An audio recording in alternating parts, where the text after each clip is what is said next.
Books and Business, épisode 3. Combien ça coûte de publier un livre? Je pense que je vais encore démonter pas mal d'idées reçues au cours de ce podcast, et c'est tant mieux, parce que je suis là pour ça. Et comme j'ai beaucoup de choses à vous dire, je lance tout de suite le petit jingle d'intro.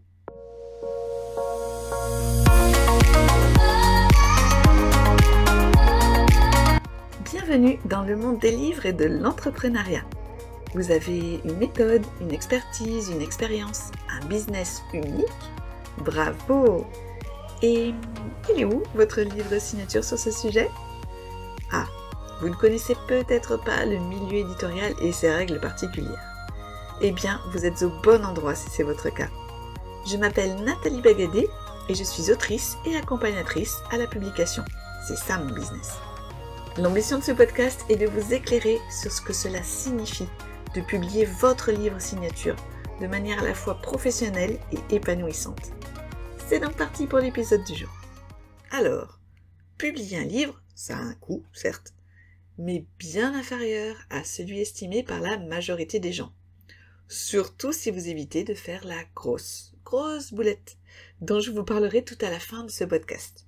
En termes de coût, il faut diviser ceci en deux catégories. L'aspect financier, bien évidemment, mais également un autre aspect à prendre en compte, particulièrement précieux pour les entrepreneurs, et c'est le temps que cela va nécessiter. Alors, parlons tout d'abord du plus évident, le coût financier. Il est très faible. En théorie, vous pouvez même tout à fait aujourd'hui vous publier pour 0 centime. Oui, c'est possible. Je l'ai fait pour mon guide sur l'auto-édition, afin de démontrer que l'impression via les plateformes à la demande nous le permettait. Alors, bien sûr, je vous recommande de prévoir un budget minimum pour vraiment publier votre livre sous de meilleures conditions. Moi-même, lorsque j'ai fait cette expérience, je disposais déjà de mes propres séries d'ISBN, j'avais déjà investi une 50aine d'euros dans un modèle de mise en forme intérieure. Bref, oui, je n'avais pas dépensé d'argent avec cette sortie, mais c'est parce que ce n'était pas ma première publication.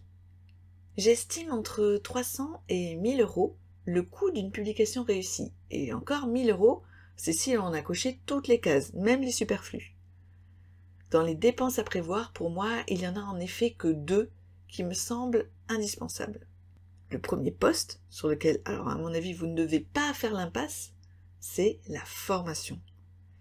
Le coût de celle-ci va dépendre de vos besoins et de vos moyens. Alors vous avez bien sûr pléthore de ressources gratuites sur le net, que ce soit en termes de vidéos, d'articles de blog, de newsletters avec retour d'expérience, etc. Mais il faut bien comprendre que, comme pour les vases communicants, ce que vous allez économiser financièrement, vous allez le perdre en temps. Car il vous faudra consommer un grand nombre de contenus, alors de qualité inégale et aux informations parfois contradictoires, vous verrez, afin de faire le tri, d'essayer des choses, d'échouer parfois, bref, de vous créer votre expérience. Mais je vous conseille à minima d'investir dans 1 ou 2 livres phares sur l'auto-édition.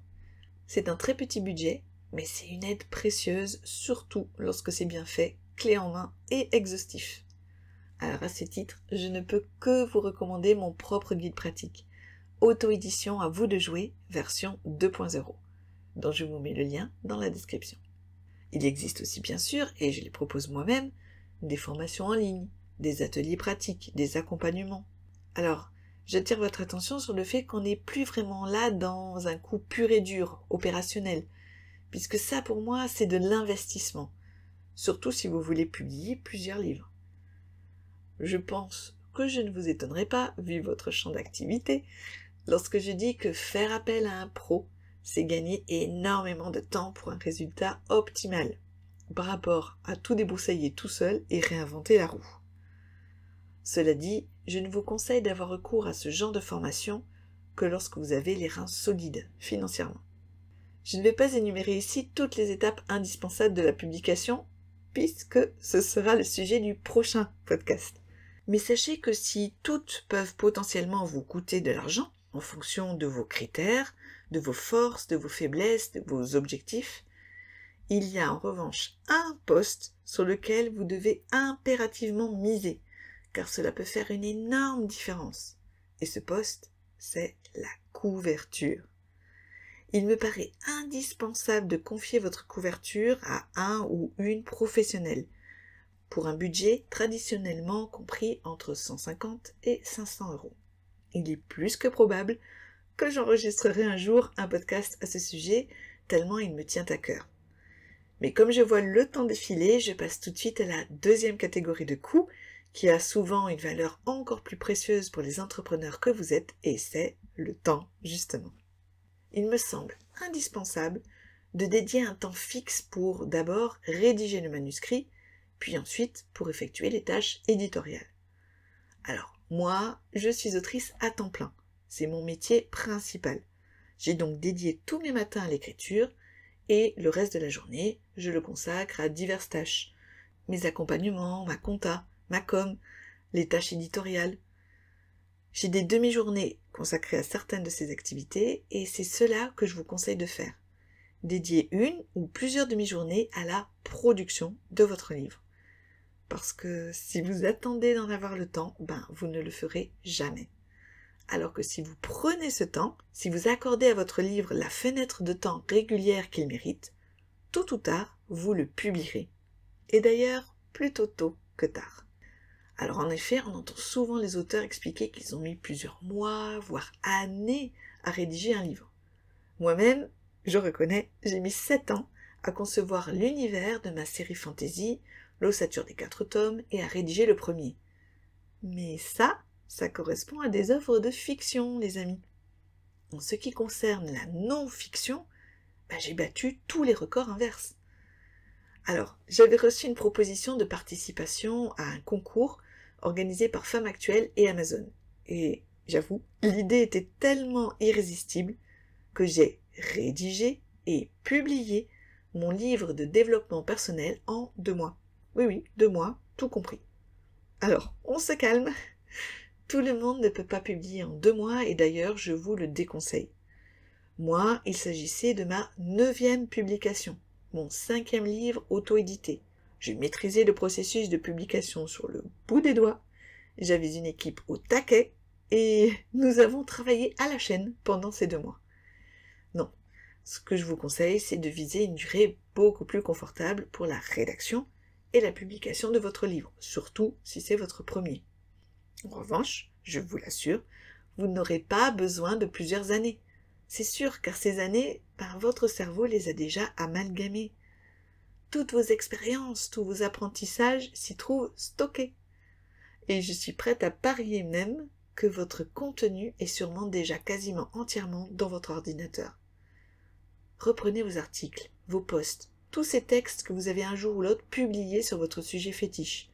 Alors, bien sûr, il ne s'agit pas de faire du copier-coller de tous ces contenus. C'est pas ça un livre, c'est pas un patchwork. Mais ce que je veux vous dire, c'est que cette base-là, elle est inscrite dans votre cerveau, puisque vous fonctionnez avec elle au quotidien. Et elle remonte immédiatement à la surface lorsque vous souhaitez écrire sur cette thématique. Contrairement à une œuvre de fiction où tout est à créer, je vous garantis que votre matière première, elle sera facile à mobiliser. Et au final, vous le publierez bien plus vite que vous ne le pensiez, ce livre. J'en veux pour preuve l'un de mes accompagnés, qui depuis que nous avons commencé à travailler ensemble, en début 2022, est passé d'1 à 4 idées de livres différents, et qui avance sur ces derniers à une allure tellement impressionnante qu'il en aura probablement sorti 2 d'ici la fin 2022. Lui, il n'est pas prêt de faire cette terrible boulette dont j'ai promis de vous parler dans ma conclusion, juste après ce petit message. Merci de votre intérêt pour Books and Business. J'espère vous avoir fait découvrir une nouvelle facette de l'auto-édition de votre livre aujourd'hui. Comme toujours, ce podcast a été très chouettement mis en image par Anne Bosquet, facilitatrice graphique. Vous pouvez télécharger l'image du jour afin de mieux mémoriser tous les points abordés via votre interface de podcast ou sur la page dédiée sur mon site internet ou encore en vous connectant à Nathalie Bagadé, B-A-G-A-D-E-Y, sur votre réseau social préféré. Si vous souhaitez un accompagnement individuel, pensez à me contacter bien en amont et sachez que je n'accompagne à la publication que les livres dont j'estime qu'ils auront un impact très positif sur le monde. En attendant d'avoir de vos nouvelles via vos messages ou commentaires, je vous laisse sur la conclusion du jour. J'espère, avec cet épisode, vous avoir rassuré sur le fait que 1. Tout en dédiant un budget à la formation, à la couverture entre autres, vous n'allez pas avoir à engager énormément de frais, sauf si vous pouvez vous permettre un accompagnement individuel. Et 2, que votre livre s'écrira bien plus vite que vous ne le pensez. Une fois le premier jet terminé, je vous conseille de vous donner 3 à 5 mois en fonction de vos disponibilités pour le publier en cochant toutes les cases. Ces cases à cocher, justement, ces étapes indispensables de la publication à prévoir, c'est ce dont je vous parlerai dans le prochain podcast. Les connaître, les anticiper et commencer à avoir envie de les réaliser vous permettra sûrement d'éviter cette énorme bêtise que trop d'auteurs ont commise, celle d'avoir recours à l'édition à compte d'auteur, c'est-à-dire de payer quelqu'un pour qu'il ou elle édite votre livre. Ça, jamais. Non, non, non, non, non, non, non, non. Être publié à compte d'auteur, c'est avoir tous les inconvénients de l'édition classique, renoncer à ses droits sur son livre, en pire, puisque vous devez payer pour renoncer à ce droit, et absolument aucun de ces avantages. Vous n'avez pas conquis votre liberté en lançant votre business pour la gaspiller ainsi, croyez-moi. Alors si tout ça fait sens pour vous, je vous donne rendez-vous la semaine prochaine pour un nouvel épisode de Books and Business, ces deux termes qui vont si bien ensemble.